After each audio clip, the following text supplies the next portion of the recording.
Welcome back to the channel, everybody. Today I got some news updates for you all. So the main one is going to be the focus on the Fusion champion that will be coming to the game Monday, July 3rd. This is the champion right here who you guys will be getting. He's in the Call of the Arbiter today. I believe it's pronounced Gnut, but I could be wrong. We'll just call him G, okay? So the G Dwarf is going to be the champion we're going for.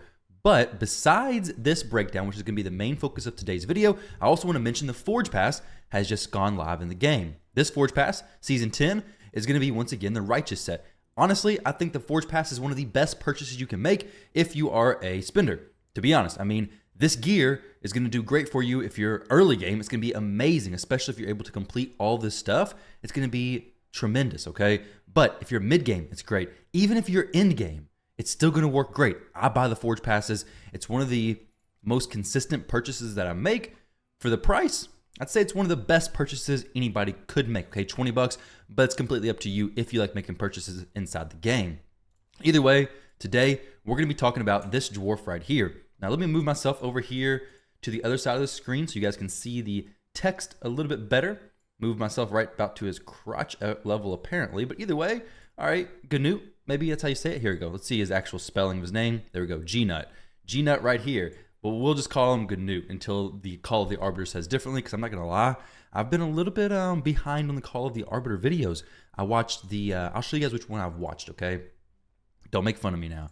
I watched this one right here, the Gallic one, and then I haven't watched any past that, because I'm waiting, and then I'm going to watch all 20 minutes together of all of these, okay? Once all of these get released, I'll probably have like 25 minutes of content, maybe. I don't know. But either way, let's talk about his skills, guys. So this champion is going to be a champion you want to go for. Do not skip him, unless, of course, you're bad on resources. But this A1 ability alone should make you think, okay, I want this champion. First up, he's a defense-based champion. His A1 ability attacks one enemy 3 times.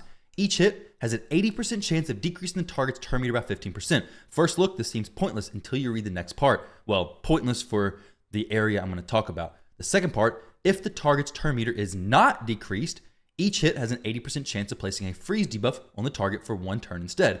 Now, this skill last year would be kind of weird, but this year, with the hard mode Fireknight not being able to be turn meter decreased unless he's being frozen, this works fantastic.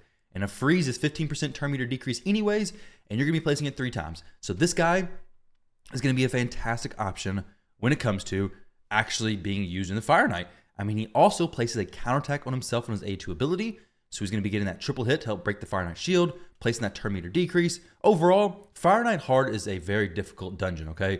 It's still may not be completable on stage 10, but it's going to be a lot better. It's going to be a whole lot more accessible to a lot more players, I believe, with this champion.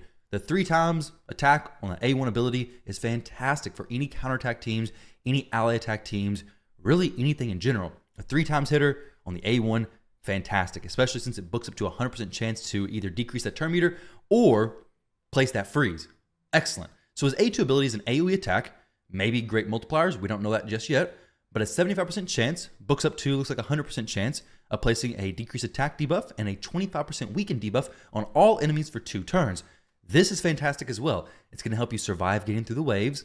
It's going to help you get through the waves a little bit quicker because of the weaken, and then places a counterattack buff on this champion for 2 turns. Of course, we'd all love to see the counterattack on all allies, but Plarium's not going to do that, unfortunately. So a counterattack on this champion alone is the probably next best thing. Well, he has a triple hitter A1, so whenever he's countering, it's going to be that much better. It's a 4-turn books down to a 3-turn. So 3-turn cooldown on an AoE attack that hopefully hits pretty hard, but also places a counterattack. I'm all for it. And then his A2 ability, so it attacks one enemy 3 times. Each hit decreases the target's defense by 3%, stacks up to 30%. Each hit also heals this champion by 30% of the damage dealt. Now, this also seems pretty awesome. It's a 5-turn, books down to a 4-turn cooldown. Basically here, you're just going to make the Fireknight die that much quicker. You're going to make whatever boss fight you're going against die that much quicker. You're going to make, say if you use him in the arena, the enemies be that much weaker. So I do think this champion is kind of like a Fireknight focused champion, but I think in general, you can use him with great success in a lot of wave content. I mean, a decreased attack AoE is fantastic, especially for things like Hydra. I'm sure he's going to have some use in Hydra. I mean, an AoE decreased attack plus a counterattack. The counterattack buff on himself could open him up to being a mischief tank.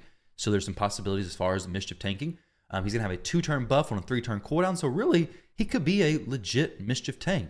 So he's a Mischief Tank, good answer for Head of Wrath, AoE attack on that A2 ability, hopefully decent damage. And then on his passive, this is very cool. When counterattacking, deals 100% damage instead of 75% damage. So that's just a nice thing to have. Honestly, it's, in my opinion, it's not a passive that's like crazy insane. Like, it's not incredible, but it's a nice to have because he does have that counterattack. And typically when you counterattack, you do less damage. But for him, he's not going to do less damage. He's going to do the same damage as before. So this leads me to believe that his multipliers are actually going to be pretty decent. And then his aura increases ally accuracy in dungeons by 80. Once again, I think this champion is like hard focused on Fireknight. Like in the Call of the Arbiter, he's probably going to be fighting the Fireknight. Okay, let's be honest. This champion is designed for Fireknight, basically as well as a champion could be designed for Fireknight. The A1 ability that literally works on all normal mode Fireknights, and then the A1 ability that if it doesn't work on Fireknight, if it doesn't decrease the turn meter, then it's placing freeze, which is literally what you need to do on hard mode Fireknight. And his A2, excellent for wave clear. His A3, also a triple hitter. So he gets multiple multi-hit abilities alongside of freeze. Really, Fireknight champion right here. If you're struggling with Fireknight hard, if you're watching this video, I can almost guarantee you are. Most people are. Most people do not have good Fireknight teams. Stage 10, he could possibly work. Stage 9, he could also possibly work because it's neutral affinity. Heck, stage 8 is strong affinity for him. Well, he's strong affinity. So really stage 8, 9, or 10 are all possibilities for this champion to work very, very well and perform very, very well. Maybe it could possibly make the freeze strategy actually viable because champions like Croydon came in. And while he does place, it has a 25% chance of placing freeze for one turn, books up to a 35% chance. This just feels bad. Like it's so low. And he has freeze on multiple abilities, but this one is a 45, 55, 65% chance. So it's like, okay, you're getting some freezes off, and he is a good champion, but just the inconsistency of that. Like for Fireknight, you really want something that's 100% consistent. And remember, when it says 100% consistent, it doesn't actually mean it's 100% consistent. It means it's like 100% consistent until it gets that 3% resistance, which when it's resisted, that just feels bad. It's bound to happen though, and it always does. But when you have a triple hitter on the A1, placing freeze each time, you can use ally attacks. You have a lot of different options. You can even throw in a champion like Croydon because he is also a multi-hitter on the A1 ability, a 3-hit as well. So ally attacks, plus a few of these, maybe a cold heart, something like that, you're going to knock the Fireknight shield down pretty quick, and you're going to open up to start getting frozen. So guys, that's the breakdown of the news that I want to share with you all. Hopefully you enjoyed that. If you did, drop a like on the video, subscribe to the channel, drop a comment down below if you are going to be going for this champion or if you're going to be sitting out. Obviously, it really comes down to the actual fusion schedule. Now, as far as if this champion is a fragment fusion or a classic fusion, from what I'm seeing, it appears to be a classic fusion. So we may have some good, possibly epics and maybe rares involved in this as well, which I'm looking forward to see, and I'll get that information out to you guys as soon as I know about it. So with that said, thank you all very much for watching. Hope you enjoyed, and I'll catch you in the next video.